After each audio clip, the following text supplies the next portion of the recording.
அந்த சுமந்த வயித்துல சரக் சரக் சரக்னு சொல்லுவா போறேன். சத்தம் கேக்குறியா? கொஞ்சம் யாரோ வர மாதிரி இருக்கு. யாரு? பேக் அப்படி போடாதான் எவ்வளவு வாட்டி சொல்றது? ஓ, நம்ம தம்பியா? பிள்ளை நல்லா விளையாட்டு சொட்டோட வந்து இப்ப வெட்டினு வச்சுக்கைய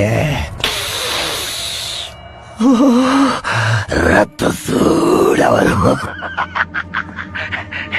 நீ வர்றதுக்குள்ள அம்மாவையும் தம்பியையும் கொண்டு பாடிய மிக்ஸ் பண்ணி வச்சிடறேன். அவங்கள ஒண்ணும் பண்ணாத. ஏய், ஏன் போய் என்ன தடுக்கிற? நீ தடுத்தா நான் விட்டுருவேனா? அப்போ ஒண்ணு பண்ணு, என்கிட்ட கெஞ்சுரா, அவங்கள விட்டுறேன். ப்ளீஸ்.